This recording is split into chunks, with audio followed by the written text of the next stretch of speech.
Donald Trump is back. మళ్లీ అధ్యక్షుడిగా Trump రాకతో ప్రపంచ దేశాలు ఆందోళనకు గురవుతున్నాయి. ట్రంప్ 2.0 సాధారణ అమెరికా అధ్యక్షుడు ఎంత మాత్రము కాదని ప్రపంచానికి తెలుసు. ట్రంప్ 2.0తో ఇబ్బందులు తప్పవని టెన్షన్ పడుతున్నాయి. అయితే అసలు ప్రశ్న ఏమిటంటే ఏ మార్గంలో ట్రంప్ నుంచి ముప్పు ఎదురవుతోంది? ఇదే ప్రపంచ దేశాలను కలవరానికి గురి చేస్తోంది. ట్రంప్ 2.0లో రాబోయే 5 మార్పులు చోటు చేసుకున్నాయా? అయితే ప్రపంచ తీరుపై 5 మార్గాల్లో ట్రంప్ మార్చేయనున్నారు. ఇంతకు ఆ 5 మార్గాలేంటి? వాటితో ఏ దేశం ఎలాంటి ప్రభావం చూపనుంది? Watch story. మళ్ళీ ప్రపంచానికి ట్రంప్ ఫియర్ తప్పదా? ట్రంప్ పాలసీలు ఎవరికి సంతోషాన్నిస్తాయి? ప్రపంచంపై ట్రంప్ 5 ప్రభావాలేంటి? దూకుడు చర్యలు, విచిత్రమైన ఆదేశాలు, రెచ్చగొట్టే మాటలు, మిత్ర దేశాలపైనే విమర్శలు, శత్రుదేశ నాయకులతో సమావేశాలు. ఇలాంటి చర్యలను అమెరికా అధ్యక్షుడిని సాధారణంగా ఊహించలేము. కానీ ట్రంప్ ఈస్ బ్యాక్. 2016 నుంచి 2019 వరకు ట్రంప్ అధ్యక్షుడిగా ఉన్న సమయంలో చాలా దేశాలు టెన్షన్ పడ్డాయి.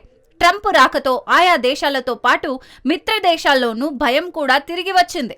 ట్రంప్ ప్రపంచ దేశాలపై ఎలాంటి ప్రభావాలుంటాయి? వరల్డ్ షేప్ ను 5 మార్గాల్లో ట్రంప్ మార్చేసే అవకాశం ఉంది. అసలు ఆ 5 ప్రభావాలేంటి? అందులో మొదటిది మిత్ర దేశాలు అప్రమత్తం. మిత్ర దేశాల విషయంలో జో బైడెన్ ఉదారంగా వ్యవహరించారు. వాస్తవానికి డొనాల్డ్ ట్రంప్ అధ్యక్షుడి కంటే ముందు ఓ వ్యాపారవేత్త. అతడు దేన్ని ఉచితంగా వదలడు. నాటో సభ్య దేశాలన్నీ తమ జీడీపీలో 5% రక్షణకు కేటాయించాల్సిందేనని ట్రంప్ డిమాండ్ చేస్తున్నాడు. ట్రంప్ డిమాండ్ను జర్మనీ ఇప్పటికే తోసిపుచ్చింది. కానీ ఆ దేశానికి ముప్పు కూడా తప్పదు. ఎందుకంటే భద్రతా విషయంలో యూరప్ దేశాలు అమెరికా రక్షణ వ్యవస్థపైనే ఆధారపడ్డాయి. ఇప్పుడు ఆయా దేశాలు ప్రత్యామ్నాయం చూసుకోవాల్సిన పరిస్థితి ఏర్పడింది. ట్రంప్ హయాంలో యూరోపియన్ దేశాలకు రక్షణపై గ్యారంటీ లేదు. అమెరికా భద్రతను కల్పించాలంటే అందుకు తప్పకుండా చెల్లించాల్సిందే. ఆసియాలోనూ ఇదే పరిస్థితి. దక్షిణ కొరియా, జపాన్ దేశాలు పూర్తిగా అమెరికా సైన్యంపైనే ఆధారపడుతున్నాయి. అయితే అమెరికా కల్పిస్తున్న భద్రతకు ప్రతిఫలాన్ని ట్రంప్ ఆశిస్తున్నాడు. ట్రంప్ ఫస్ట్ టర్మ్ లో అమెరికా మిలిటరీకి 4 రెట్లు చెల్లింపులు చేయాలంటూ డిమాండ్ చేశాడు. ఇప్పుడు కూడా అలాంటి డిమాండ్నే ట్రంప్ చేస్తున్నాడు. జపాన్ కు రక్షణ కల్పిస్తున్న అమెరికా మిలిటరీకి 86,513 కోట్ల రూపాయలను చెల్లించాలంటున్నాడు. సో ట్రంప్ రాకతో అమెరికా మిత్ర దేశాలు అప్రమత్తమవుతున్నాయి. పూర్తిగా అమెరికా రక్షణ అనేది ఆశించడం ఇప్పుడు ఆ దేశాలకు కష్టమే. ట్రంప్ కు అత్యంత సన్నిహితుడైన బెంజమిన్ నెతన్యాహుకు కూడా వదల్లేదు. పశ్చిమ ఆసియా ప్రశాంతంగా ఉండాలని ట్రంప్ కోరుకున్నాడు. కాల్పుల విరమణకు అంగీకరించేలా నెతన్యాహుపై ట్రంప్ ఒత్తిడి తెచ్చాడు. నెతన్యాహు అంగీకరించిన ప్రస్తుత ఒప్పందాన్ని గతేడాది బైడెన్ ప్రభుత్వం రూపొందించింది. ట్రంప్ దెబ్బకు నెతన్యాహు వెనక్కి తగ్గాల్సి వచ్చింది. ట్రంప్ రాకతో కలిగే రెండో మార్పు అమెరికా శత్రువులకు అవకాశం.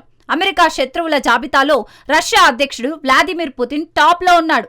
ఉక్రెయిన్ యుద్ధాన్ని ఆపేసేలా ట్రంప్ ఒత్తిడి తెస్తారని పుతిన్ భావిస్తున్నాడు. ఉక్రెయిన్ తటస్థంగా ఉండేలా ట్రంప్ హామీ ఇస్తాడని రష్యా అధ్యక్షుడు నమ్ముతున్నాడు. ఉత్తర కొరియా అధ్యక్షుడు కిమ్ జోంగ్ ఉన్ కూడా ట్రంప్ రాకతో ఆనందపడుతున్నాడు. గతంలో 3 సార్లు ట్రంప్తో కిమ్ సమావేశమయ్యాడు.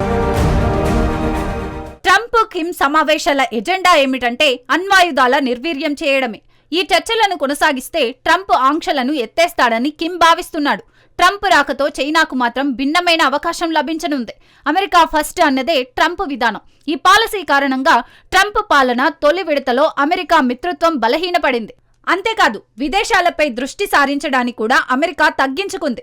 ప్రత్యేకించి భారీగా ఎదుగుతున్న ఆఫ్రికా, లాటిన్ అమెరికా దేశాలను పూర్తిగా వాషింగ్టన్ విస్మరించింది. అమెరికా విస్మరించిన ప్రాంతాల్లోనే చైనా పట్టును పెంచుకుంటోంది. ట్రంప్ రాకతో కలిగే మూడో మార్పు స్వీయ రక్షణవాదం. ట్రంప్ సుంకాలు ప్రతీకారానికి కారణమవుతాయి. ట్రంప్ తొలి టర్మ్లో ప్రతీకార సుంకాల వార్ మొదలైంది. ఇప్పటికే అంతర్జాతీయ ద్రవ్యనిధి సంస్థ IMF ట్రేడ్ వార్పై ప్రమాద గంటికలు మోగించింది. స్వీయ రక్షణ విధానాలతో వాణిజ్య ఉద్రిక్తతలు మొదలవుతాయని IMF హెచ్చరించింది. పెట్టుబడులు తగ్గుతాయని, మార్కెట్ సామర్థ్యం పడిపోతుందని, సప్లై చైన్ దెబ్బతింటుందని IMF ఆందోళన వ్యక్తం చేసింది. ఇది ప్రపంచంలోని అన్ని దేశాలపై పడనుంది. ట్రంప్ సుంకాలతో అమెరికా మిత్ర దేశాలతో పాటు శత్రు దేశాలపై కూడా ప్రభావం పడనుంది. ప్రపంచవ్యాప్తంగా 6G, కృత్రిమ మేధ, రోబోటిక్స్ వంటి టెక్నాలజీలో భారీ పురోగతి కనిపిస్తుంది. ఇలాంటి సమయంలో స్వీయ రక్షణ వాదంపై ఆర్థిక నష్టాలతో పాటు రాజకీయ పొత్తులను కూడా పునర్నిర్మిస్తుంది. ట్రంప్తో వచ్చే మరో మార్పు అమెరికా విస్తరణవాదం.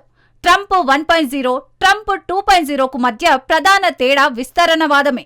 ట్రంప్ ఫస్ట్ టర్మ్లో ఒంటరివాదాన్ని ఎంచుకున్నాడు. కానీ సెకండ్ టర్మ్ లో మాత్రం ట్రంప్ బయట ప్రపంచం వైపు చూస్తున్నాడు. మిత్రుల వైపు, భాగస్వాముల వైపు ట్రంప్ చూస్తున్నాడనుకుంటే పొరపాటు. పొరుగు దేశాలపైనే ట్రంప్ కన్నేశాడు. అమెరికాకు మరింత భూభాగం కావాలని ట్రంప్ కోరుకుంటున్నాడు. కెనడాను 51వ అమెరికా రాష్ట్రంగా ఉండాలని కోరుకుంటున్నాడు. పనామా కాల్వాను ఆక్రమించుకోవాలని ట్రంప్ భావిస్తున్నాడు. గ్రీన్లాండ్ ను కొనుగోలు చేయాలని ప్లాన్ చేస్తున్నాడు. ఇవన్నీ వినోదభరితమైన చర్చల వ్యూహంగా ప్రారంభమయ్యాయి. కానీ ఇప్పుడివి వాస్తవ రూపం దాల్చుకుంటున్నాయి. ఇప్పుడు పొరుగు దేశాలు టెన్షన్ పడుతున్నాయి. అమెరికా ఎప్పుడు పెద్దన్న తరహాలోనే ప్రవర్తిస్తోంది. ఇప్పుడు మరో అడుగు ముందుకేస్తోంది అగ్రదేశం. ట్రంప్ 2.0తో కలిగే 5వ మార్పు క్లైమేట్ చేంజ్. వాతావరణ మార్పుల విషయంలో ట్రంప్ యూటర్న్ తీసుకున్నాడు. ప్యారిస్ ఒప్పందం నుంచి తప్పుకోవాలని ట్రంప్ భావిస్తున్నాడు. ఈ విషయంలోనే ట్రంప్ కొత్త నినాదాన్ని తెరపైకి తెచ్చాడు. దాన్నే డ్రిల్ బేబీ డ్రిల్ అంటారు. మరిన్ని శిలాజ ఇంధనాలను తోడుకోవడమే దీని అర్థం. ఇప్పుడు ప్రపంచవ్యాప్తంగా వాతావరణ మార్పులతో భారీగా విపత్తులు చోటు చేసుకుంటున్నాయి. భారీగా తుఫాన్లు, కార్చిచ్చులు రేగుతున్నాయి. అందుకు ప్రత్యక్ష నిదర్శనం Los Angeles wild fire. Climate action పై మరింతగా పెట్టుబడులు పెట్టాల్సిన సమయం వచ్చింది. దానికి దూరంగా జరగకూడదు. కానీ ట్రంప్ మాత్రం ఎవడేమైతే నాకేంటి అంటున్నాడు. ఫలితంగా ఇది ప్రపంచమంతా ప్రభావం చూపనుంది. అగ్రదేశమే ప్యారిస్ ఒప్పందం నుంచి తప్పుకుంటే ఇతర దేశాలు మాత్రం ఎలా పాటిస్తాయి? మిగతా దేశాలు మాత్రం ఎందుకు భుజాలపై భారం మోస్తాయి? ఎలా చూసినా ప్రపంచంపై అమెరికా అధ్యక్షుడు ప్రభావం తప్పక పడుతుంది. అందుకే చాలా దేశాలు ట్రంప్ రాకతో టెన్షన్ పడుతున్నాయి. అమెరికా పాలసీలో ట్రంప్ విధానాలను కొత్త సిద్ధంగా నిపుణులు చెబుతున్నారు. దీన్నే ట్రంపిజం అంటారు. 2020లో బైడెన్ అధ్యక్షుడిగా బాధ్యతలు చేపట్టినప్పుడు ట్రంపిజం వెర్రిగా పేర్కొన్నాడు. అమెరికా మళ్లీ ట్రాక్ లోకి వచ్చిందన్నాడు. 4 ఏళ్ల తర్వాత మళ్లీ అమెరికా వెనక్కి వెళ్లిపోయింది. డొనాల్డ్ ట్రంప్ వద్దకు చేరుకుంది. ట్రంప్ ఆలోచన విధానాలను ఇకనైనా నిర్లక్ష్యం చేయకూడదు. నిజానికి రైట్ వింగ్ నాయకులకు ట్రంపిజం ఒక నమూనాగా మారుతోండడం ఆందోళనకరం.